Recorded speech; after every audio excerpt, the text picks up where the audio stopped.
And we're live on a Wednesday night. Hey, YouTube, as you ought to be. We normally do it on Wednesdays, right, everyone? You got it.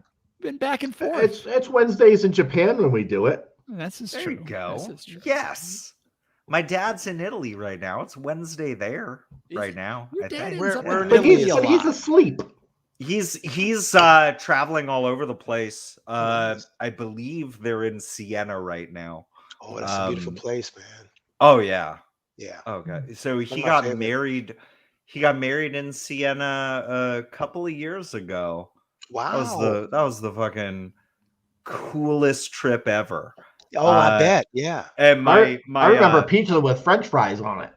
yes, and it was a pizza with hot dogs on it. Pizza with hot dogs. That was That's in right. That's right. Florence, right outside of the Duomo.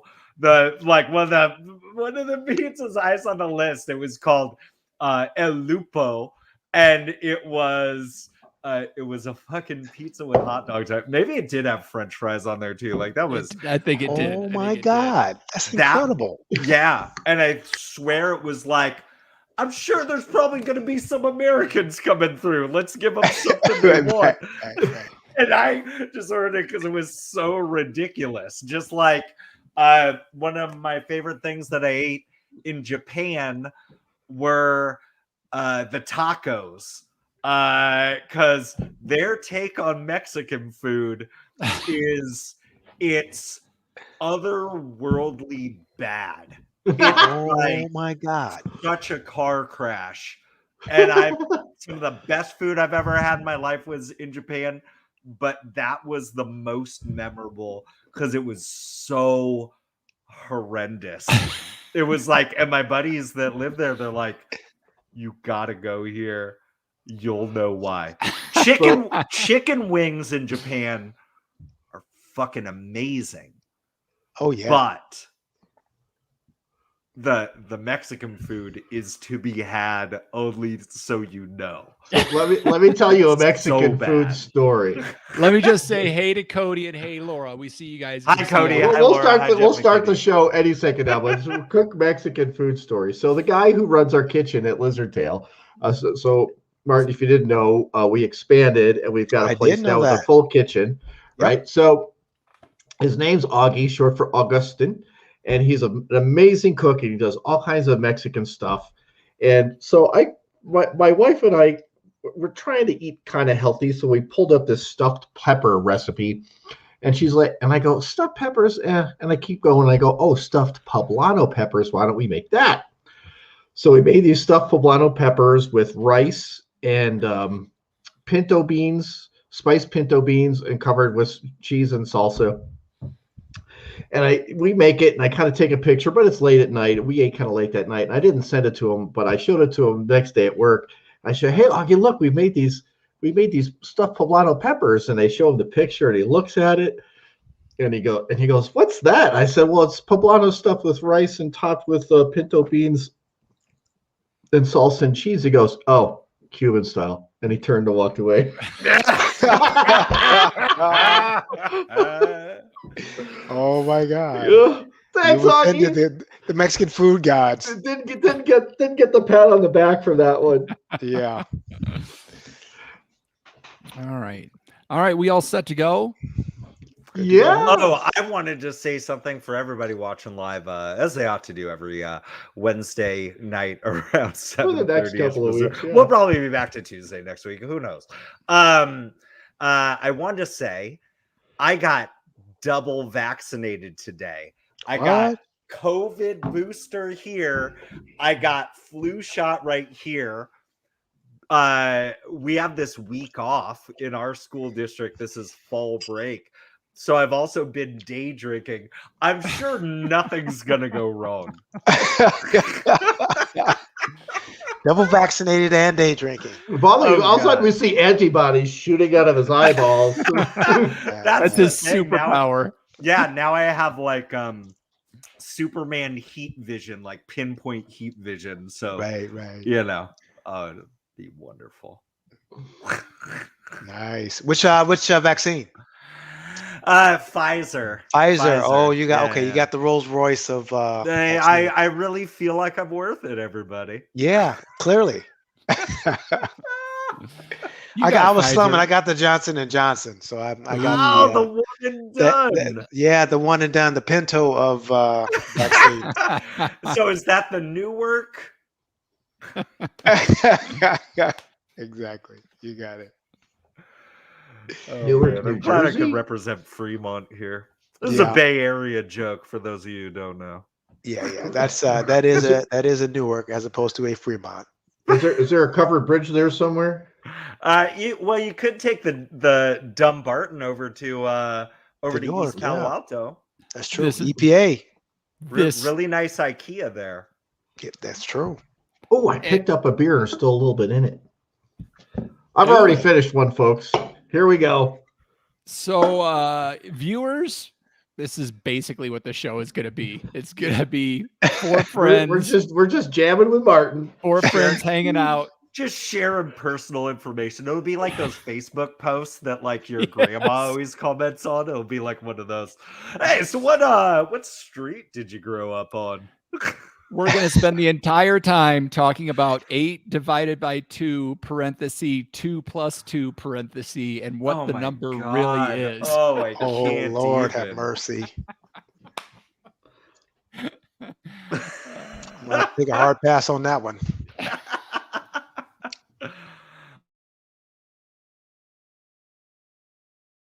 At the sound of the tone, the official "We Like Drinking" time will be 5 o'clock. Commence consumption.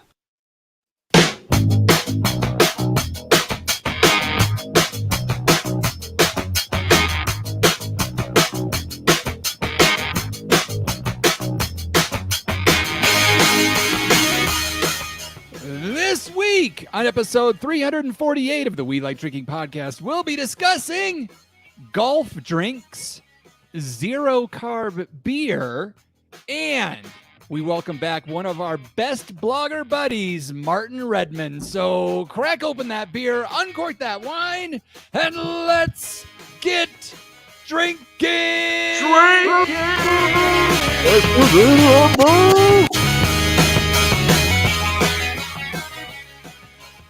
Hello, ladies and gentlemen, and welcome to the big show. 348 times, guys. That's amazing. Plus. Plus. And they thought it'd never last. There's because I'm having a hard time keeping up. How many times have you guys won awards for your blog for the podcast? Jeff Solomon. We are a two-time award-winning podcast. However, that is awesome. By the time the podcast goes onto Apple Podcasts, we may be a 3-time award winner. Probably not. Yeah. We'll see. I know it was at least twice. You know, Twice. there's another drinking podcast in the arts section with just a better name than ours and higher up in the alphabet. This dad's drinking bourbon. That's why the show's coming to an end. But like I was saying, pretty much, we're dads. We drink bourbon. It's all good. Yeah. we drink a lot. I can see there. Yeah. Yeah. So, cheers, my podcast drinking friends, and welcome to Happy Hour 348 of your favorite award-winning topical beer and wine education podcast, focusing on fun. You know how much we'd like to have it, so make sure you never miss another episode of our brand of drinking fun by visiting welikedrinking.com/subscribe. Subscribe. Probably only a few more episodes left to subscribe before this is all over with. So, hey, flick that. Everybody watching on YouTube, flick that bell right now, please. Flick it. Somebody's going to do that 4 weeks from now, and then they're going to be like just waiting with bated breath for the next drop. I love it. Every Tuesday, these guys drop wine, beer, spirit, or pop culture reference. I can't wait now that I'm subscribed. Yeah. Maybe we'll keep doing that. Maybe we'll get together once a week for 5 minutes. YouTube Shorts is the new thing. You guys could do reels. We like drinking reels.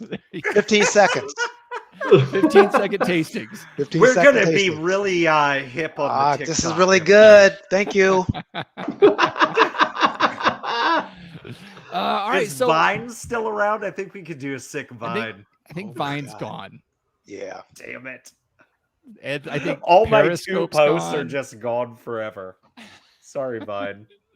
All right, so we got some stuff to talk about. Honestly, folks, this is more of just a hangout session with one of our best buddies. Before we get too far into it, Martin was our very, very first guest that we welcome onto this show way the hell back on episode 9 of the show. And so What we year probably was that, should man? that would have been 2015. Jeez, 6 years already? Damn. Yeah. Okay. I guess we should have had him on next week. So it's been 340 episodes since the last time he was on, but Yeah. That's all right.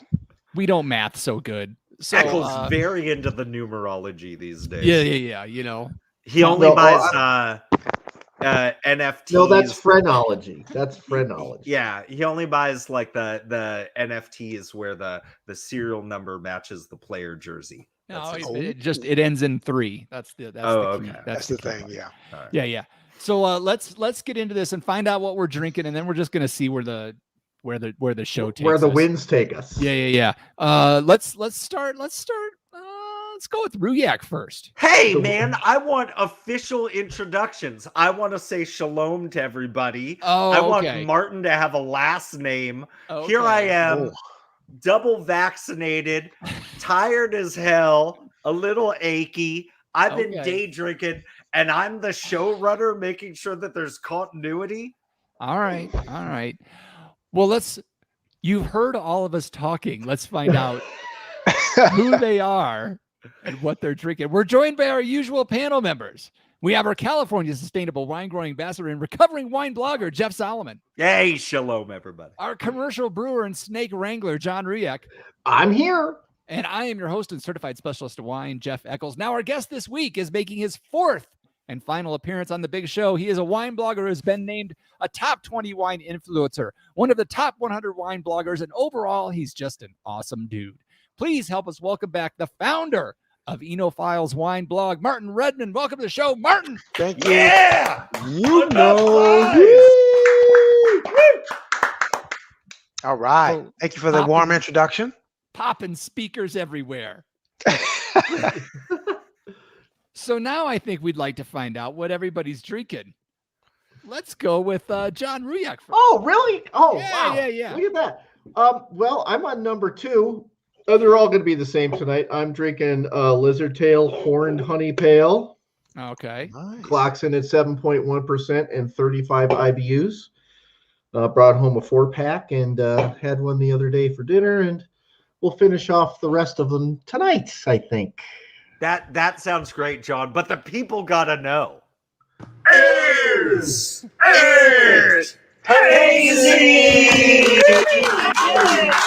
No, it's not. It's not hazy. No, it's not hazy. You can see the bubbles rising out of it. It's all Clear as a bell. That's to me. I'm sorry. I know I made it. I know I was there when it got canned, but just to see bubbles rising out of the bottom of the glass on a continual basis it's really fucking cool. It is. 2 beers in, ladies and gentlemen. That's all it took us to?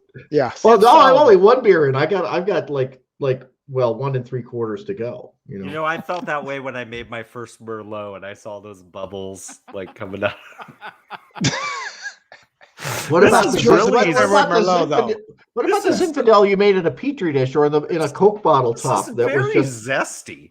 I may still have a bottle of that Merlot in my cellar. So Chateau and actually, Perrier? given enough age, I think it turned out pretty well. Jeff Solomon. Yeah, you know what? I kind of want to go in the way back machine a little bit because Martin and I go back a little bit longer than I think than the rest of y'all. Yep. True I that. remember when I first started just kind of really exploring wine, like, you know, that moment. And I think a lot of folks get into it where you just get hooked. And you know, I've mentioned this before, where it's like, you know, if I had to say, like, here's this brand that I always rep, which just sounds so silly, right? But I've always been such a big fan of Ridge Vineyards, and it was since the first Ridge I ever had. And I remember, like, I started like getting really into just like reading the Ridge Vineyards blog, and at the time it was Chris Watkins. Shout out to Preacher Boy. I'm telling you, he's blowing up. Oh, he's great. Yeah. And he was writing this blog, and he used to do these like blogger tastings where he just invite other bloggers over to like do these really creative tastings. And you know, he'd share the stuff that they were writing. And just through reading about Ridge, I remember I got hooked onto Martin's blog, because he was one of the bloggers that was there. And it was literally the Ridge blog and Martin's blog and a few others that really got me into saying, like, you know what, I would like to kind of write about wine, if for no other reason to go to a Ridge blogger tasting. And I got my fair amount of free wine from Ridge. They've also gotten tons of money from me along the way. Yeah, no doubt. Because, you know, Martin and I would always run into each other like Montebello. Collector events. Yeah, man. Yeah, and I went to my wine fridge today. I'm like, am I gonna bring out a Montebello for the show? Oh shit. I didn't. but at least it's the thought that counts. I'm going through, and I came across this bottle that you know, there's always that one bottle where you're like, you forgot that you got it, but you know, at the time you had you know, threw down some cash on it. And I remember one time on my blog, I thought I was being so creative. I was like, yeah, man, you know what we need to do, everybody? You just gotta like pull out like a fancy wine just because and drink it and tell everybody about it.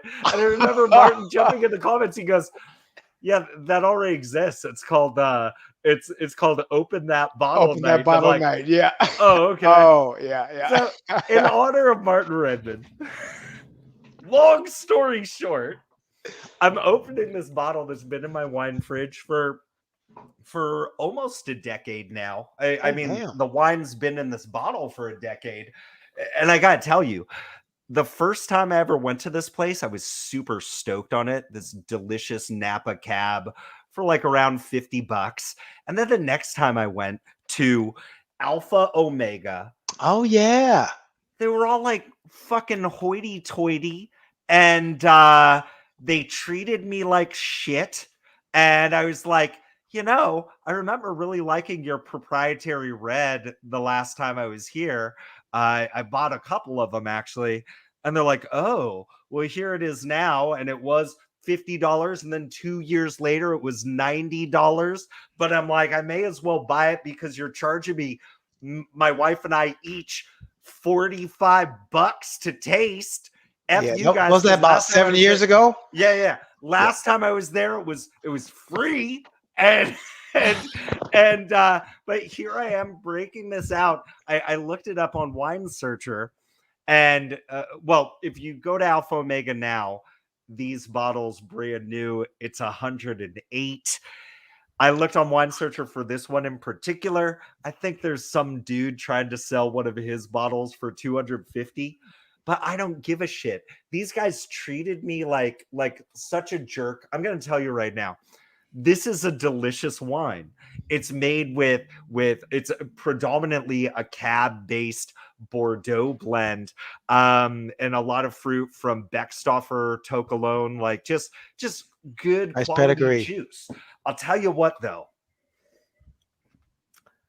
I'm never gonna pay $100 for this wine when, you know, I could go get some Montebello. And by the way, that's why I am drinking this in a Ridge glass, everybody. There you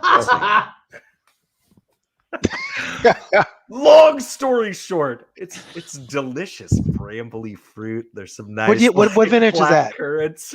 This is the 2011. 2011. Ooh, You know what, nice. man? I had the exact same experience at Alpha Omega. My wife and I used to love to go there back in the days, probably 7, 8, 10 years ago. The tasting was reasonable then. Came back 2 or 3 years later, and you're right, man. They just went all bougie. It was crazy. I swear to you, they had a lane just for limos to pull in and like drop people off. And like they, my wife and I, they're like, oh, you're just trying to walk in to taste, like laughed at me that I didn't have a reservation. I'm like, I was just here 2 years ago. It was dead.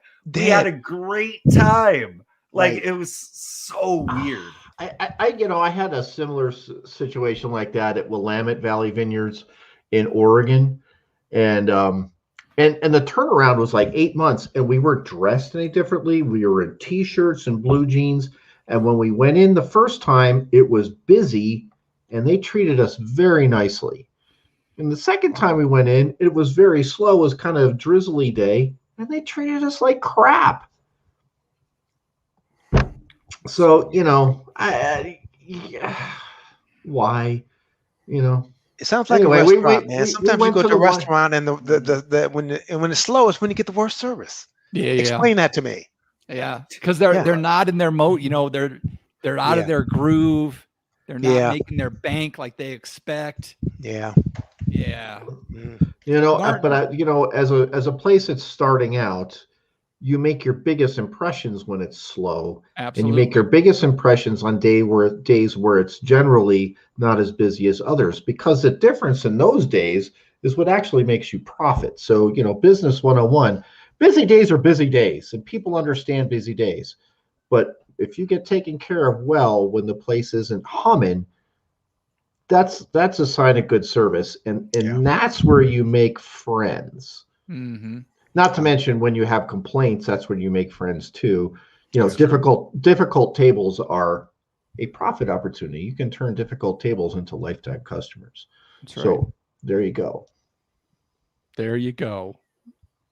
That's when John deals with a bad customer or some rough customer. You got to pour on the love and make them feel like shit. I'm just saying, he gets done talking to him and he's just like, there you go. And then he just walks away. Look, if I walk into a place and I get treated like shit, it's very possible that I was being an asshole, right? But Martin Redmond is the nicest guy on the internet.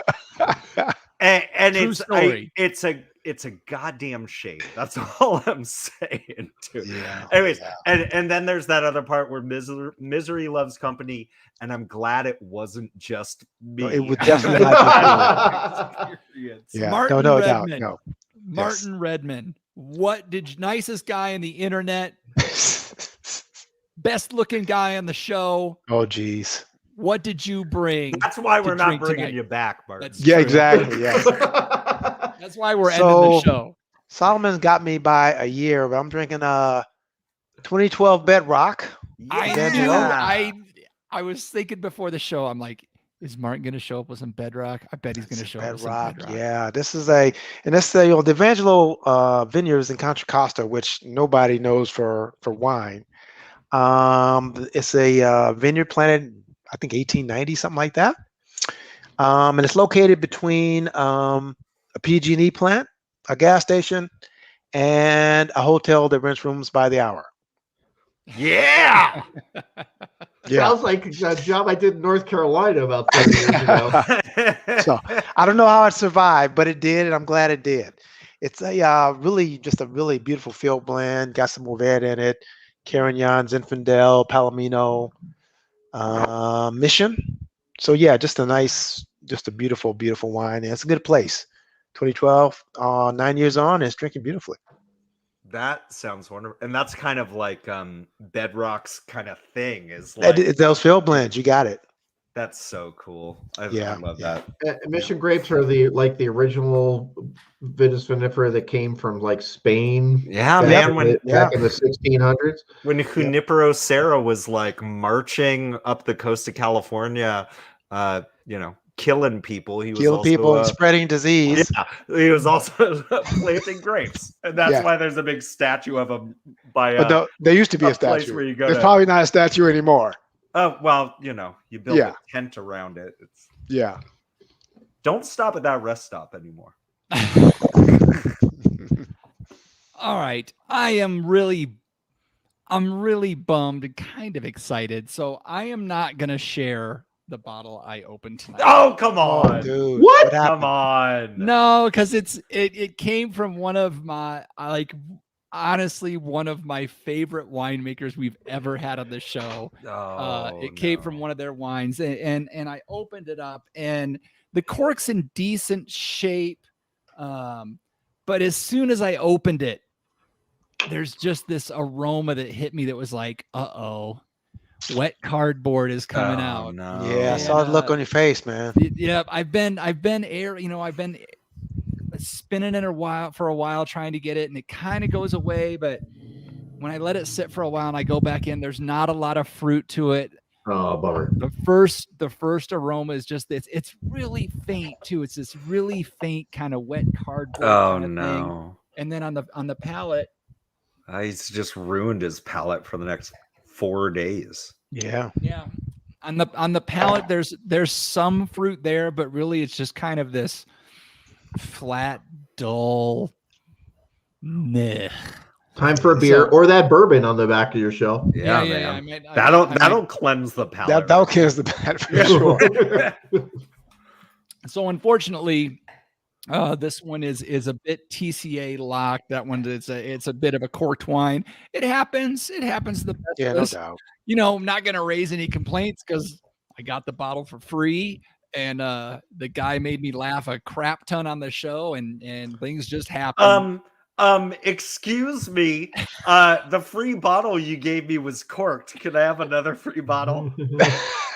Even though we're ending the show. I didn't even mention that it was yours when I was. Yeah, I did go. So I just reached in the fridge and I grabbed out. We just had them on a few weeks ago. I've got just enough wines. Can of 2019 Central Coast California Rosé that I'm just gonna open up and just drink it right out of the can. I think that's a tiny little bit frizzante on that. Yeah, just a touch, and I'm just drinking it straight from the can, the way that Jess developed it. Yeah, I mean, unless I just want to power through the rest of the TCA. No, dude, you're gonna ruin your life's like, too short. Life's too short. Any notes that he gives on anything else that he's tasting for the next 3 weeks are kind of suspect. Pour a little bit of the rosé into that and see if it opens. See what happens. I'll become a zombie. At the beginning of the day, we've got 22 taps, 18 beers, 2 wines, 2 meads, and we open them up and we clear the lines of any CO2 that builds up right behind the tap and just pour it into a bucket. And we're like, bastard beer, folks. What do you want? And we're like, oh, no one's taken a straw to it yet. Probably a good idea. All right. Let's do this. We've gotten through what we're drinking. We've gotten to meet Martin a little bit. Let's amp the show up with our favorite little bit we like to call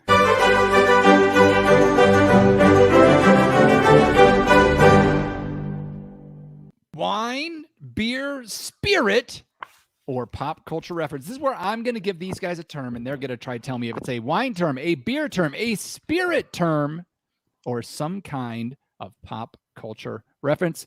Oh. The term this week is Amphora.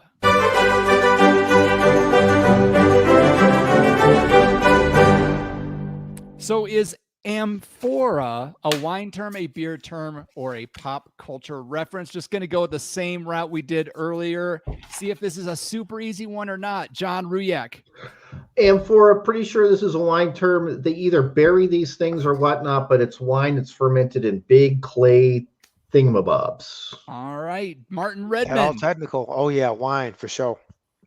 You want to go any deeper? Just it's a wine term. No, it's a wine term, and John pretty much got it right. All You know right. when they pretty much got it white. Sorry. Well, Pretty much got it right. And anyway, when they bury them, at least in Portugal, they call them talias, and they also bury them in Georgia. But here in the good old US of A, and I think in France, they probably still have them above ground. All right. Jeff Solomon, anything you want to add to it? Man, it's the big concrete egg. I will say, as a podcast that almost got sponsored by Big Green Eggs, I was going to use caulking around the outside of it, and I was just going to make wine with it. Nice. So close. And by the way, to any, the podcast is going away eventually. Any podcasters out there, if you ever get approached by somebody that goes, "Hey man, I've got exclusive rights to the Big Green Egg, so do you want to be part of our podcasting team?" Just say no. And tell that guy to fuck off. Right. real quick. I got another story. There is a brewery in Portland called Hair of the Dog that has an amphora of concrete that they ferment their beer in. So they usually do lighter beers. It gives it a little bit of a minerally flavor. So nice. Yeah. Cool. Nice. That is cool. And I always liked when I love seeing John try to get in focus right now. Everybody, you got to be watching this on YouTube if you're not. But I also recall, Castello de Amorosa. I remember, and I don't know if they still do it. I think I was asking about it when they were on the show. They had these two Chardonnays from the same vineyard side by side, and they did one in the egg and one. It was either naked or on oak or something, but it was really fun to kind of taste those differences. Oh, for sure. Yeah. And if they do still do that, folks, you got to do a little horizontal on that. A little side by side. Yeah. All right. Amphora is in fact a wine term. You guys got it. It's an earthenware vessel used by ancient Greeks and Romans to store and ship wine. Amphora.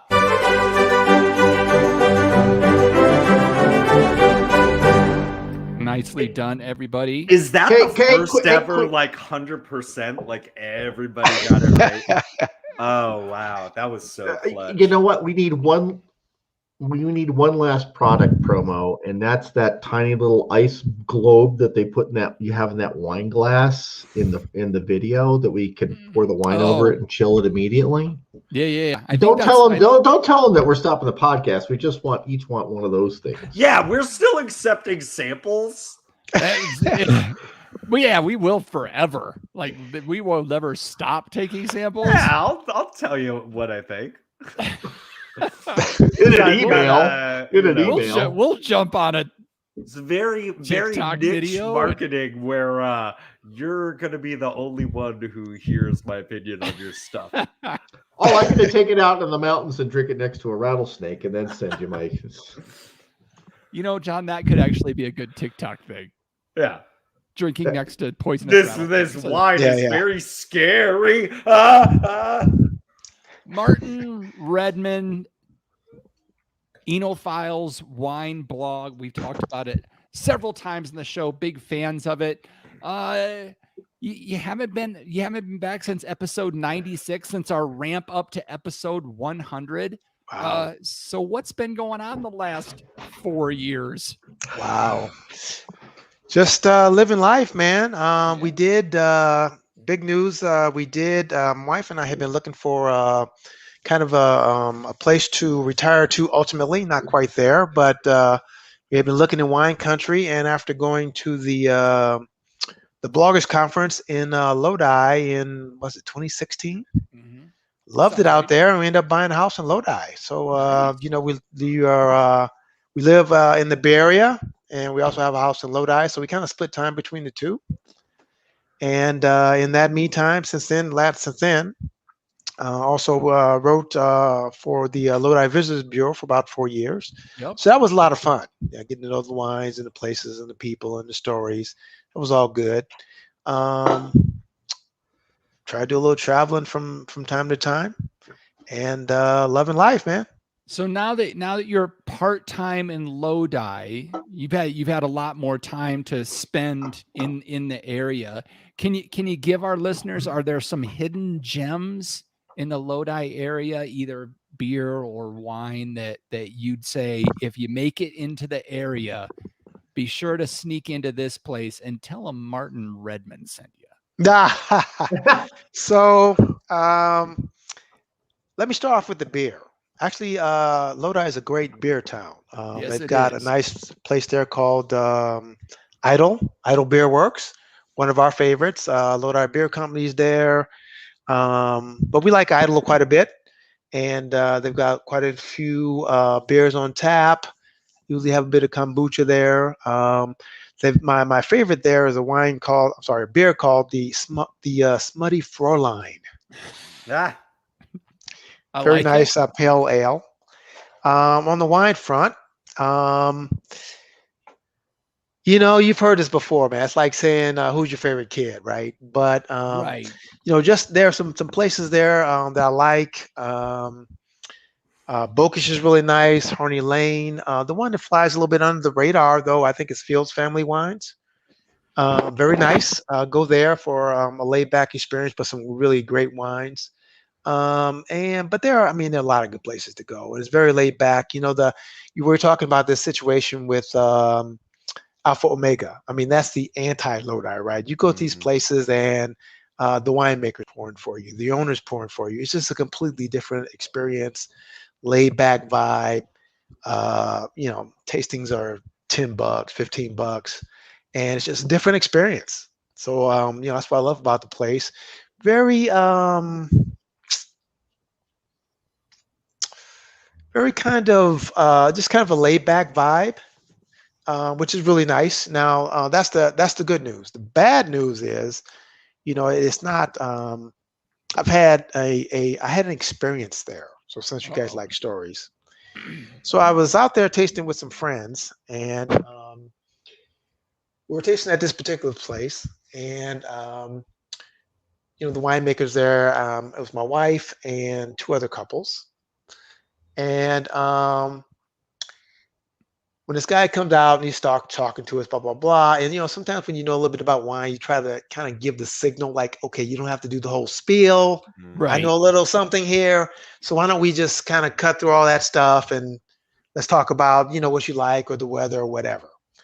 And so this guy starts talking to me, and you can tell he's been drinking already. He's been sampling his own stuff, and so he looks at me. And he says with a straight face, "We don't get a lot of people that look like you around here." oh No. motherfucker. So in that moment, I've got a choice to make. Yep. I can kind of go all ballistic, or I can kind of play it off. So I decided to play it off. So I said, "You mean good-looking, knowledgeable people like me?" And that kind of diffused the situation a little bit. But obviously, I haven't been back to that particular place, and I wouldn't recommend that place. Because it's crazy. Even when you diffuse that situation, Yeah, like you did, Well, the shine's off. your blood pressure is still through the roof. It doesn't diffuse it for you necessarily. yeah. I diffused it for the group, really. Yeah. Yeah, But yeah, you're still like, But eyeballs are still bursting out of your Right. sockets. Yeah. that sucks, man. It does, but I gotta tell you, man, just to keep the scales balanced, I've had one of those situations, but I've had 50 great situations where it's all cool. So it's like you don't want one experience to color your whole perception of a region or a place. It's, but it's, if Lodi has any issues, and it's funny because Lodi actually is one of the leading AVAs for sustainability. Lodi Rules, Green Lodi, and then they also are leading they have something called LAC, which is a diversity and inclusion initiative.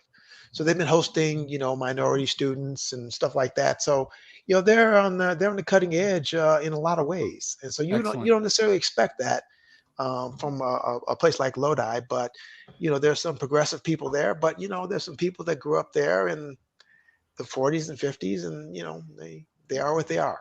They're still in the dark ages. Yeah. Lori from Tercina Wines jumped in and said, "Great response, Martin, but you need to tell us who it is so we don't accidentally support them." Well, I won't mention on the show, Lori, but I'll be happy to let you know. Paul, She that wants is you the to classy, name names. the classy response we expect from Martin. You know what, Martin? The first time, and this is so weird for me. So when we started this podcast almost 7 years ago, we started talking about wines from California, and I've heard about Lodi before, but my first recollection of Lodi is from what? The song, man. Stuck in No. Lodi. Well, What? no, because I wasn't into the Eagles back then, right? So, or no, it was Creedence Clearwater Revival. CCR, man. CCR, Yeah, no, yeah. but no, the $6 Million Man, because the $6 Million Man and the Bionic Woman, they had a ranch in Lodi. Are you serious? Yeah, you got to go No, way come on, back, dude. man. No, dude. Yes, that's what we all think of, John. Yeah. Well, some of us are older than some of the other of us. You stole it. Like somehow, John, you found a way to like steal my joke where I go, so Martin, how many times do you have to nod and pretend that it's funny when someone says, "Hey, so are you stuck in Lodi again?" Yes. Yeah. Wow. Because Are I you do have tired to of say, drinking all that Zin? Are you tired of driving the 5. I'm not saying I don't sing that song when I'm in my car and I'm driving through there. It's a classic. And the guy that wrote it had never been to Lodi. Oh God. Which is ironic, but yeah. Isn't that the way? Isn't that the way? Yeah. So Lodi, I know a few things. It gets really hot in the summer. No doubt. Yeah, there is a lot of good wine there. I would venture to say there's some not so good wine either. I've definitely been to some places there where somebody turns their hot ass grapes into a quote unquote port, but it's really just they picked it too late. But I also know that it's such a beautiful place, and I'm glad that you're representing there. I was wondering, like, do you feel like there's one thing in general that people might get wrong about Lodi wines? I think it still has that reputation for being just a step up from bulk wine, and they're still and still producing lots of jammy, over the top Zins. That's really the stereotype. Yep. But Lodi, they divided into a bunch of sub AVAs. There's some cooler places. One of the other wineries that I have to mention, now I'm thinking about it, would be Acquiesce, and they're definitely unique. All they do is white wine. Yeah. So you think about that heat, and you think about the fact that they just do all white wines. They've got a rosé that they do, and so you can't believe the hype about everything coming out of there. That's over the top. They got a lot of elegant wines. A lot of places source from there. Bedrock sources from there. Turley sources from there. Sandland sources from there. Lori's mentioned Bechtold, the oldest Senso vineyard in the world is there. So lots of old vines, and this it's just you can't make a broad overarching statement about Lodi because there are a lot of younger producers there who are doing great things, and they're still Gallo, I'm sure, is still Treasury is still buying a lot of wines from there, but there are a lot of people that are literally doing small lot, high quality stuff. You just have to know where to look. And that Acquiesce is gorgeous. Yeah, it really is. Yeah. And I'm Can sure we I'm talk? forgetting some names, but there's plenty of places to go.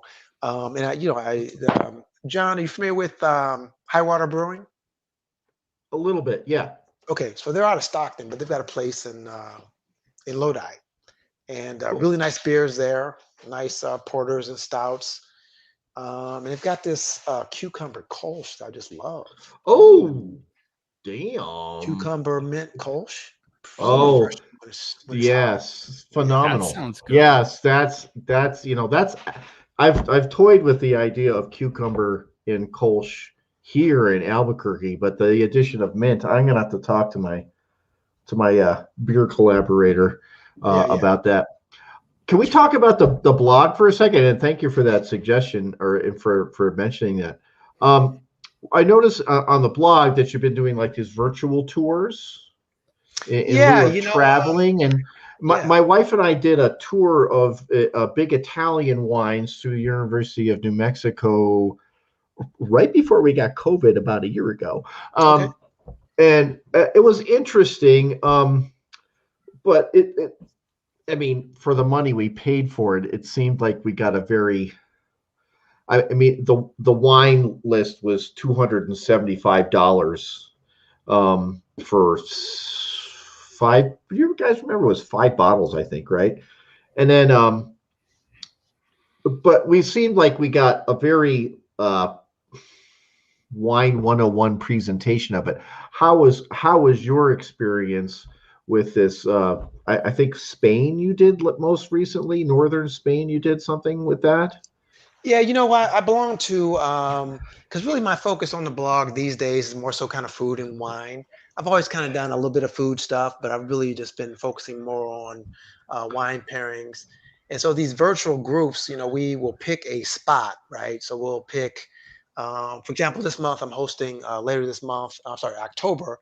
I'm hosting a wines of Andalusia tasting. And so what everybody's going to do is go out and try to find a bottle of wine from Andalusia, and they may pair with something, they may not, but then we do a deep dive into the region. We talk about the history, we talk about the food, the culinary stuff, and you talk about the bottle. And we do the same thing for French wine. We do the same thing for Spanish wine. And we do also part of a group called Wine Pairing Weekend. It just literally focuses on wines and pairings along with the Italian group. So it's fun. I enjoy that. And relative to some of the stuff that we've gotten responses from, I noticed that your article on boxed wines had 0 responses, which is kind of like the same thing that we get when we talk about boxed wines. Yes. Which is a shame because there's some decent stuff out there, That the game has changed. One of the weirdest requests I ever got was I got a request from Gallo of all places. They said, "Hey, we want to send you a box of Hardy Burgundy."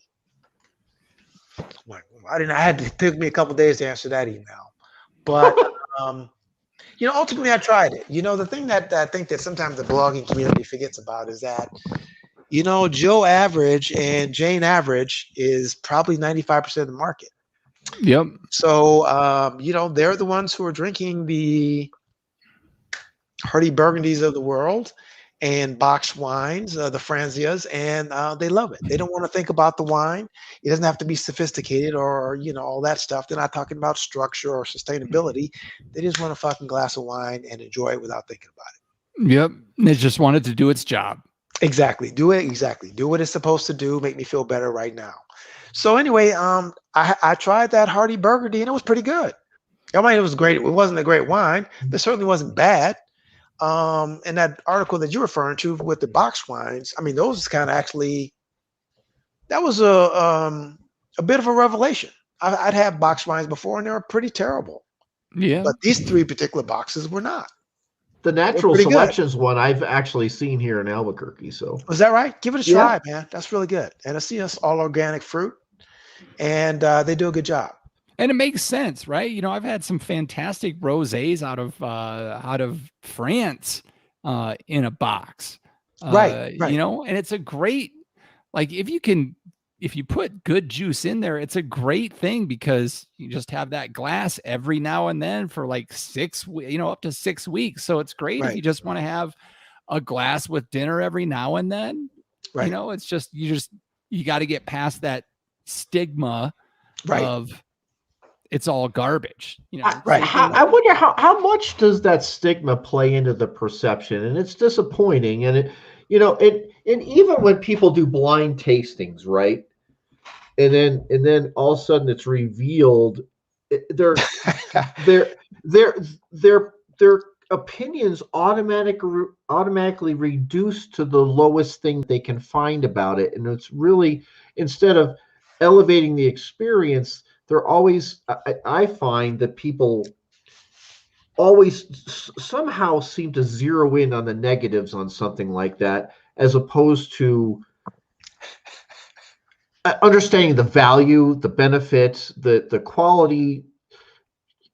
Yes, Solomon. You have a point. Do you have a question, Jeff? It's a great question. I want to hear everybody's response to this. Go ahead, Jeff. You're muted, but way to podcast. Yeah. Sorry, everybody. I was gonna say, and here we go. We got that reverse camera thing. I'm pointing the pencil to everybody this way now.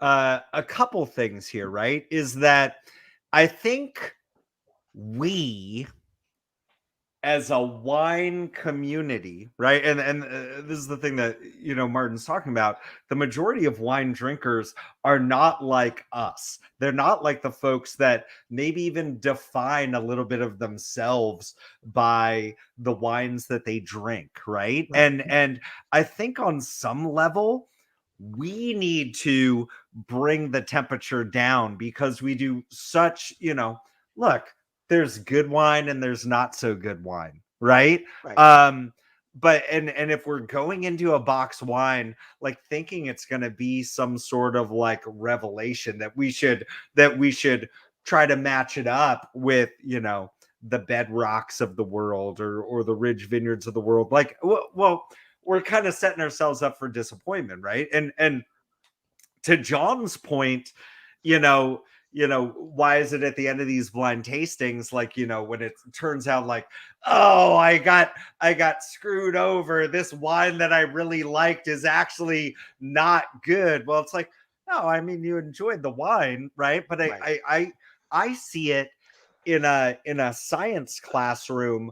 One of the most difficult things to do when getting a freshman in high school to understand the processes of science is to get them to get over themselves and to understand that the purpose of a hypothesis is not, I better get this right. The hypothesis is you recording what you expect to happen based on everything that you know. And the reality is, in a world in which our hypotheses are always correct, it's a fucking boring world that is not innovative.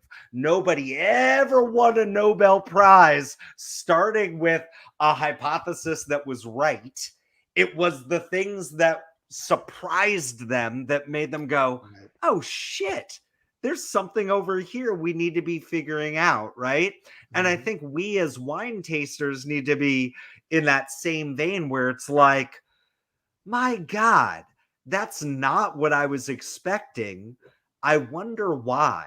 And I wonder whether or not this other thing does have something to offer. I wonder whether or not I shouldn't be stocking my cabinets with no wine less than $50 or $35 or whatever we're saying, right? Like, please, everybody, find a favorite $3 wine at Trader Joe's. They're there. Everybody, find a box wine that you like, because most of the time you should be drinking that because it's every day, because it's enjoyable, because it brings you the thing that we love about wine in general, right? Is that it goes well with food and it goes well with conversations, right? And it makes us feel good. It makes us feel great. I wish it Yeah. would make my arm feel better. I don't know which one's the flu, which one's the COVID. I don't know. Yeah. It's interesting, Jeff. I had a really, really great thought before you started down that road, and now I'm I tend to do that to people. Yeah.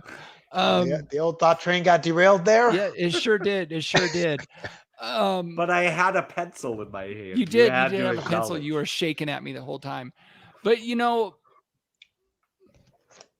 couple of different things here.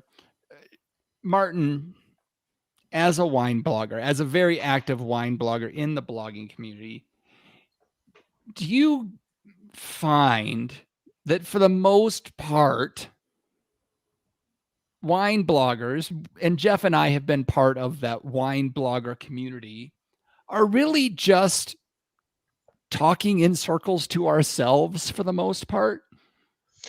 I think a lot of what we write is not necessarily consciously, but at least at some unconscious level, targeted at people who like the things that we like. Right. Right. And so from that point of view, I would have to say yes.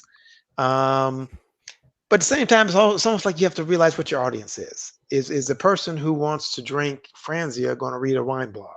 Nope. I don't think so. So, you are targeting. There's a group of people there who want to learn more and know more. They like wine, but maybe they don't know what they like, and that's when you can share information with people. Even when I first got started, I'm reading other people, and the people who I gravitated toward were people who, spoke in a way that spoke to me and encouraged my curiosity about the topic. Mm-hmm. Now, what speaks to me may not speak to somebody else. And so, I don't know about you guys, I write because I enjoy it. I love it. And I'm not trying to target or miss somebody. I'm just writing because I like it and I'm sharing what I like. This is like being a Mary Kay salesperson. You don't do it to make the money, supposedly. You're doing it because you're just sharing your passion. And I'm very sincere about that.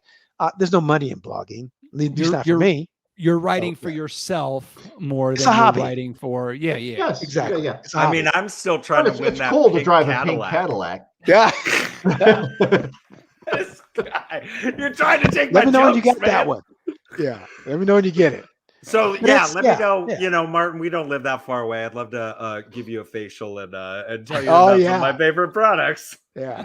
Come down. I just want to share with you what I like. Yes. And maybe you could be part of my team. Who do you like as know? much as Do you you have do. any names? Can I have some names? Martin, is there anything we missed? Anything that you want to highlight that we didn't touch on as far as Flowers Wine blog, or anything that you're doing either on Instagram or anything else? Are you on the TikTok or anything like that? No, I'm on TikTok. I'm on the gram. Yes, you are. And still on Twitter, and just enjoying what I'm doing and sharing with people, wine, spirit, and beer lovers like you guys, and That's right. enjoying that. Excellent. All right. All good. You know what, Martin, do you got a little extra time tonight? Yeah, sure. All right, let's have a little bit of fun. We don't usually take our guests down this rabbit hole, but we're going to tonight because we can. So Okay. let's get into a little bit of booze news, where we discuss interesting, noteworthy, or sometimes some pretty stupid things. John Ruyak. Yeah. You're stupid. Yeah, I am. So here's the thing. Do I play golf? Not very often. Am I pretty good at golf when I do it often enough? I'm okay. I'm a mid 90s golfer, no cheating. Thanks. It's not bad. But that's not bad. Yeah. So occasionally mid. It's on a 9-hole though. No, that's 18 holes. And when I say mid 90s, that includes lost balls and swings and misses and all that stuff. Swings but- and misses. Yeah, sometimes you swing and you miss. Well, It happens. He does It the happens. Happy Gilmore. It happens. That's the So point. anyway, there was a big thing. There was a big thing that happened in golf this past week, and It's called the Ryder Cup, and every year, like the U.S. plays Europe and all the rest of the world, and usually we don't do so great. And I'm going to be honest. In the last couple of years, most of the stuff I've learned about golf has been from Paige Spiranak. And if you don't know who I'm talking about, if you're a guy, yeah, she'll teach you some things about the game. Anyway, the U.S. won the Ryder Cup. And there's a hockey reference here because Dustin Johnson was like the captain of the Ryder Cup, and they won. And he's married to Wayne Gretzky's daughter, or he's like paired with Wayne Gretzky's daughter. And anyway, so they won, and there was a big celebration. And instead of just spraying the bottle around, he actually chugged from the champagne. And later on, one of the interviewers there after the whole press conference thing is like, so do you think you can out-party all your younger golfers? He's like, yeah, absolutely. He's 37 years old. And, when they beamed in when he made that statement, you could see the gleam in his eye. And, well, there ain't no gleam in his eye. He's just freaking wasted. Yeah. Hold on. Hold on. Here we go. I knew you were going to be able to pull this up. Can you guys see this? I can see it. Yeah. Okay, hold on. I mean, this is like a true sports moment, man. Right? He's toasted. Here you go. Hold on. Let me know if you can hear it. DJ, I'm just curious. You being the oldest player on the team, do you think you still have the stamina to out-party all these guys tonight? Absolutely. Next question. That's awesome. That's like the most honest answer you're ever going to get in sports. It's like, pulling up after the Super Bowl and, asking whoever in there, like, whatever. We just put away like 6 Magnums. I don't give a shit what you have to ask me. We won.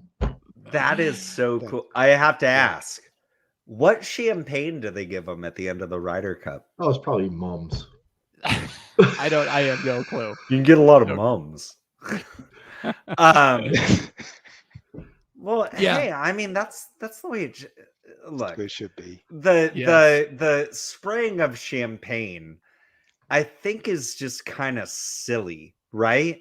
Like, I'd rather, like, at the end of sporting events, they give you the champagne, you drink the champagne, and if they want to, like, cover people and say, that's what Gatorade's for. Dump Gatorade on people, or like slime them like it's the Nickelodeon Awards or something.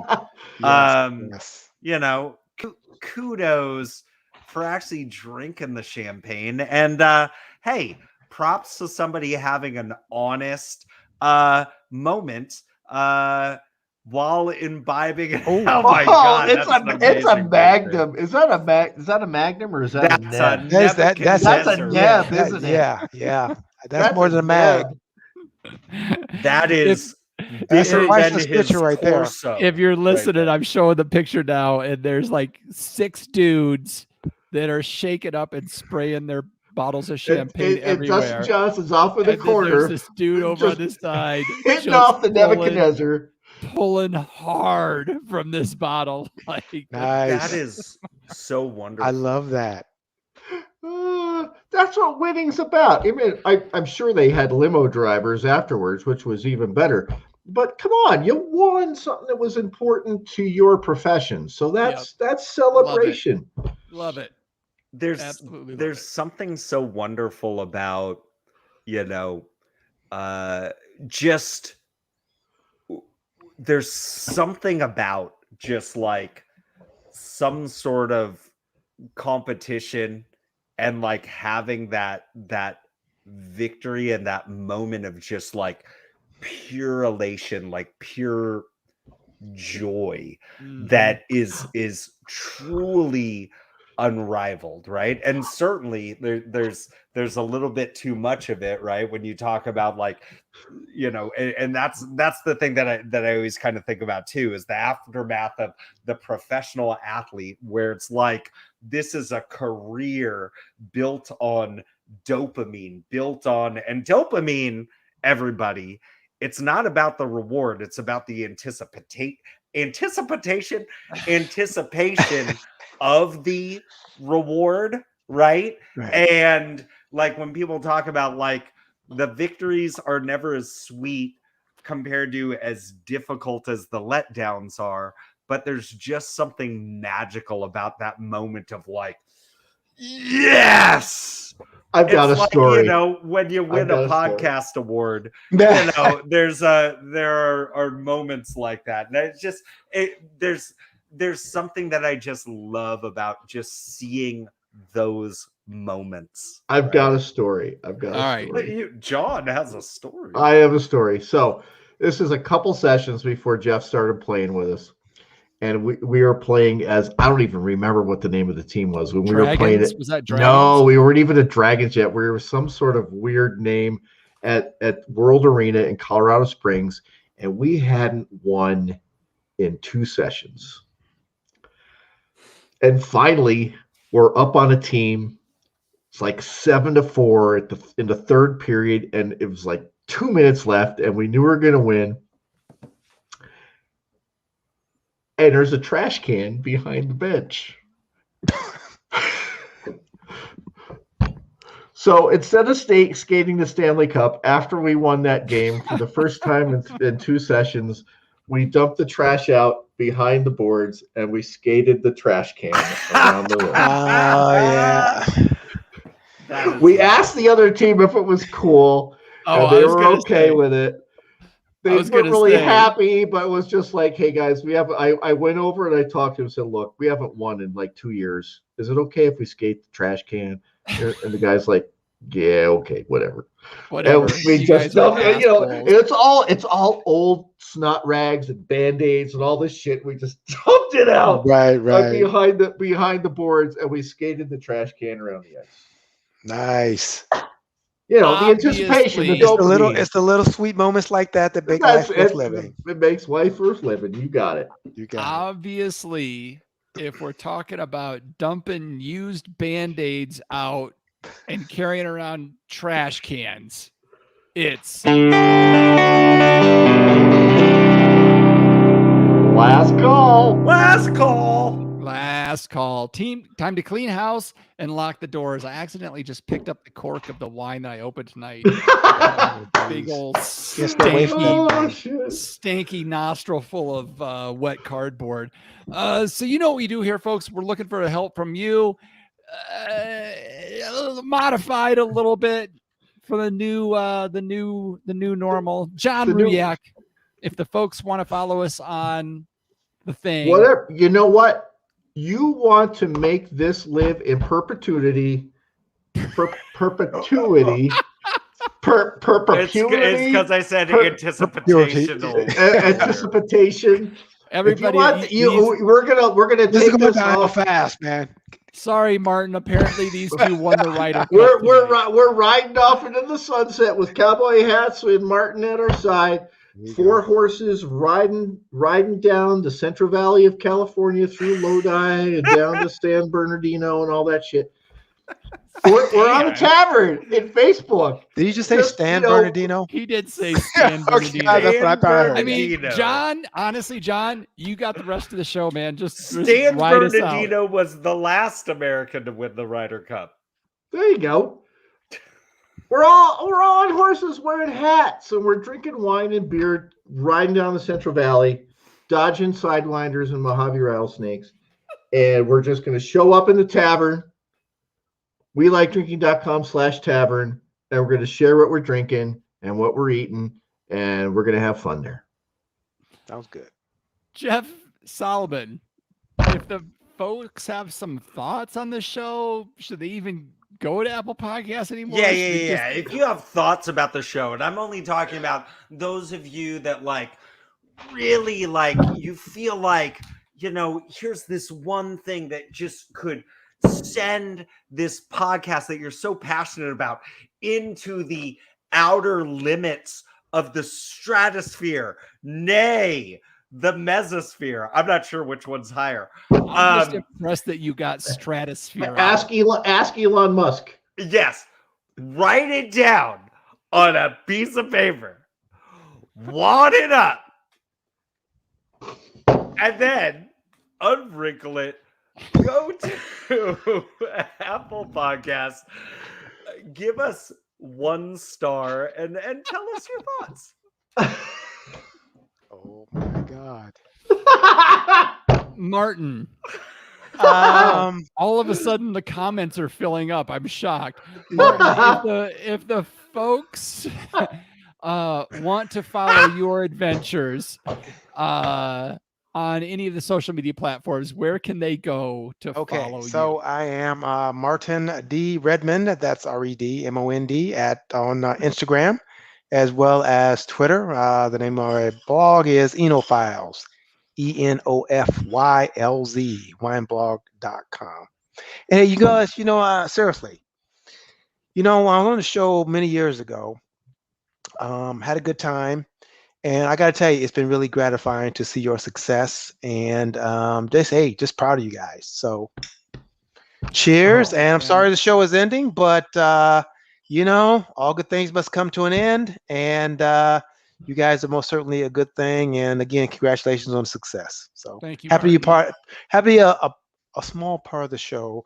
You had success despite my being one of the first guests. I appreciate that. We love you, Martin.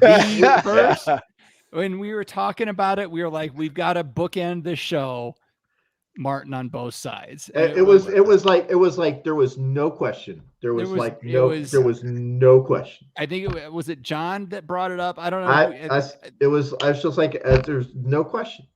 Yep. And so we thank you for taking the chance to come on. We're sorry we didn't have you on more often. We are going on the down low because nobody's listening. Yeah, everybody's watching off at this point. We're still gonna make it out to California. John and I are coming out. Cool. We've got a vertical of some Smith Madrone Riesling waiting for us. 14 to 19, 16, something like that. Something like that. Yeah. It's still in the box. I just have to find it. Put it in the refrigerator, damn it.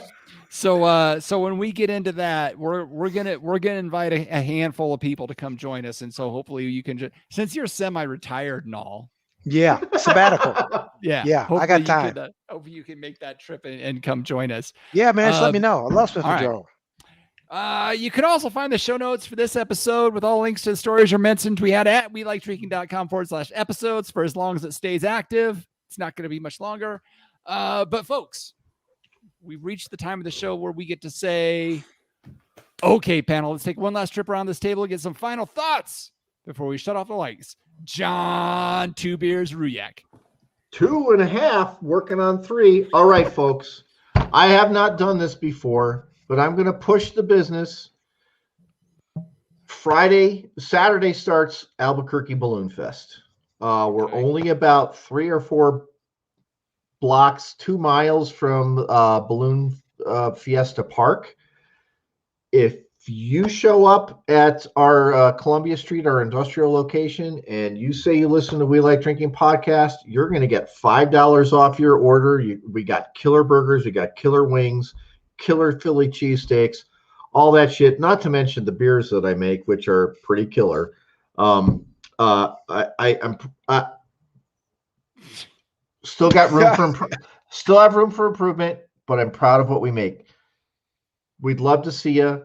Love to hear from you. Show up for Balloontoberfest, and the Oktoberfest is pouring really pretty cool right now. So if you're around this area, show up, say hi. And high five John for his 3-time winning of the podcast award, or pat him on the butt and say, sorry, man, nice try. Jeff Solomon. Hey, here we go.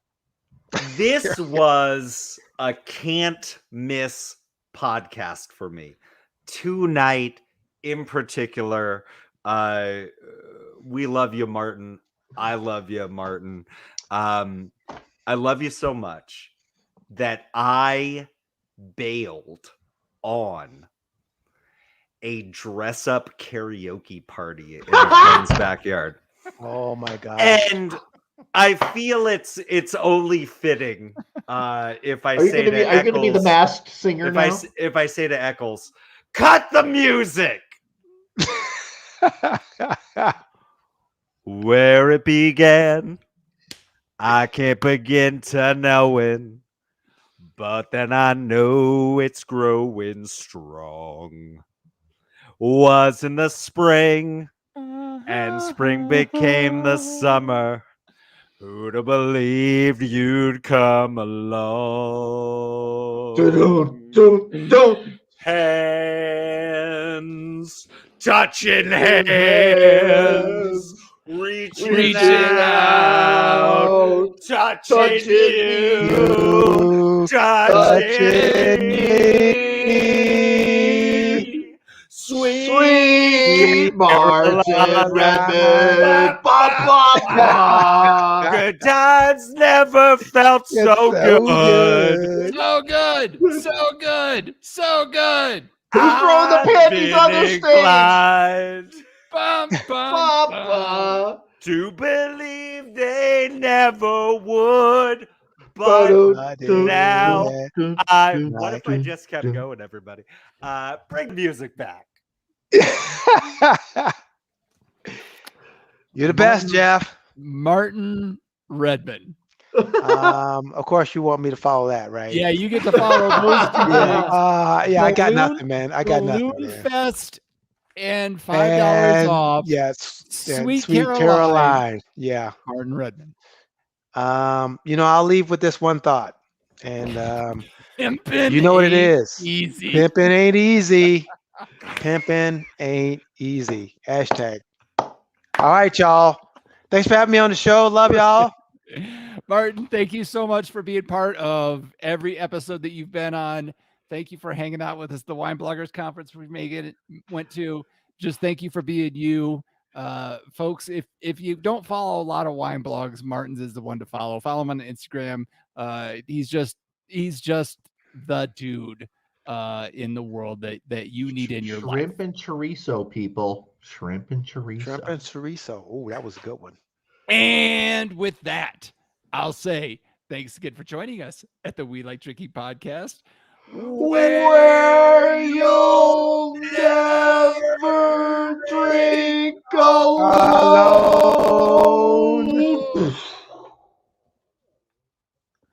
All right. Jeez. Real quick, Martin.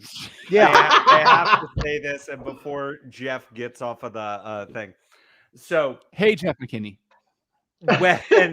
when we started getting the podcast rolling, Eccles goes like this. He goes,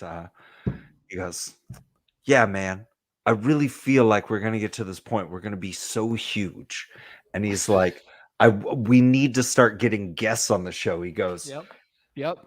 True story. He goes, do you think there's a chance we could get Martin Redmond on the show? Yeah, I remember that. And I go, sure. And Eccles goes, I'm like, I'm pretty sure he'd do it. And Eccles goes, really? That'd be great. He's like my favorite. And Oh my God. it was so cute, man. It was the coolest. I did not know that. All this time I thought I was plan C. True story. True story. True story. Jeff and I had to talk each other down before that first episode. We're like, it's gonna be okay. He's just a dude. He's just a dude. Just a dude, man. He's just a dude, just like us. Exactly. I was so worried that I wasn't going to know what I was talking about on that show. All right, folks watching live, thank you so much for watching live, for joining us, for Martin, for our last guest on the We Like Drinking podcast. Next week, as you can tell, we're going out in a blaze of fucking glory with these episodes. 2 beers, 3 beers, shit. It's double IPA next week, folks. Oh, damn. See you next week. I'm bourbon. See ya.